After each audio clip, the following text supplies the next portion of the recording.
Razgovor s profesorom Nebojšom Blanušom. Zašto su krize plodno tlo za teorije zavjere?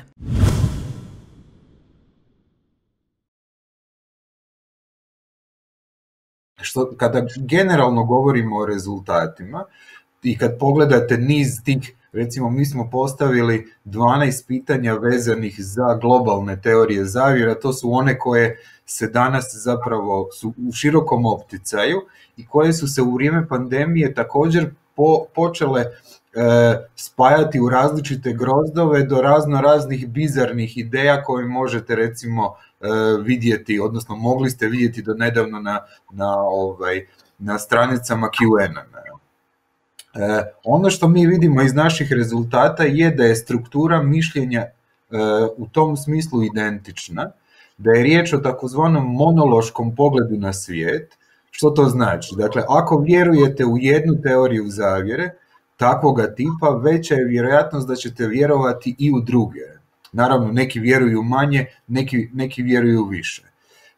Kod niza teorija zavjera, kao što su one o tome da farmaceutske tvrtke namjerno šire bolesti kako bi povećale prodaju lijekova, zatim da globalna elita kontrolira prirast stanovništva putem genetski modificirane hrane, zatim vjerovanje u tajno stvaranje novog svjetskog poretka, pa sve do toga da se zataškava postojanje izvanzemaljaca.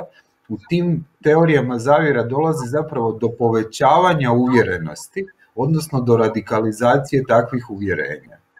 Postoji još jedan zanimljiv fenomen, a to je u nekim slučajevima, a to je polarizacija mišljenja. Kad gledamo ukupan uzorak, to su nacionalno reprezentativni uzorci u Hrvatskoj, dakle oni koji nisu bili uvjereni u neku teoriju zavjere, sada su još manje uvjereni, a oni koji jesu sada su uvjereni još i više. I to je naročito izraženo kod teorija zavjera koje su povezane s pandemijom, upravo ova koju ste spomenuli, da se skrivaju razmjeri štetnosti cjepiva.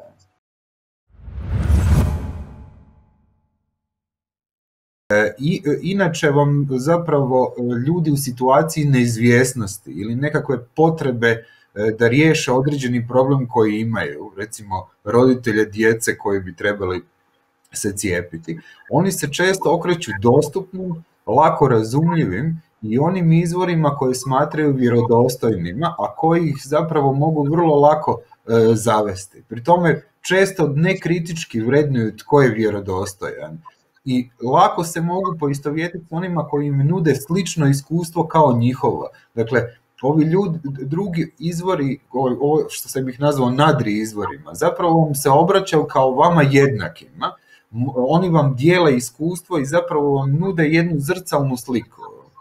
A informacija koja je upakirana u formu prijateljskog savjeta i zabrinutosti oni koji im se predstavljaju bliskima, naravno može ih odvesti u krivom smjeru. Poseban problem, ja mislim da je zapravo i tehnološki, jer u internetskoj komunikaciji inače postoji manjak neposrednog odnosa, pa onda takav oblik informiranja dobiva dodatni adut pred javnim institucijama. Onda imate doživljaj ugroženosti vlastite egzistencije.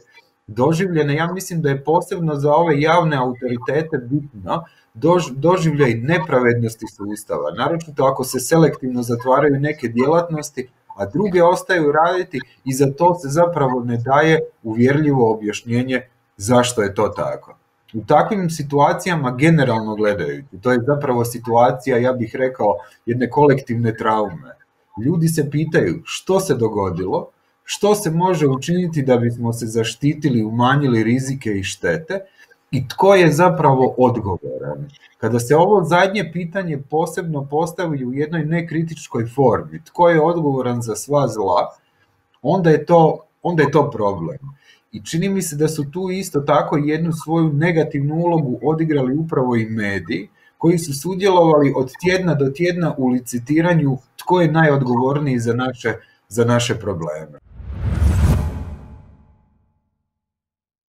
Ja mislim da su to prije svega sasvim različiti konteksti informiranja.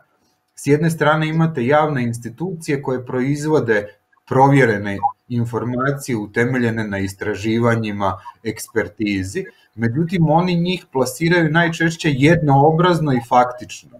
te najčešće ne izražavaju emocionalni odnos prema svojim korisnicima, barem u Hrvatskoj kad pogledate Zavod za javno zdravstvo. Pri tome se građanima obraćaju iz hijerarhijske pozicije autoriteta, dok se informacije protivnika cijepljenja dijele najčešće u horizontalnim društvenim mrežama, u emocionalno snažno zasićenom kontekstu, gdje se korisnici osjećaju pripadnicima zajednice, koliko god ona bila virtualna, to jest površna. Dakle, s jedne i ovi nadriizvori s druge strane zapravo imaju različite logike funkcioniranja. Međutim, znamo da internet prožima logika tržišta i pretvaranje informacije u trgovačku robu. Stoga se ne trebamo previše čuditi ovakvoj situaciji.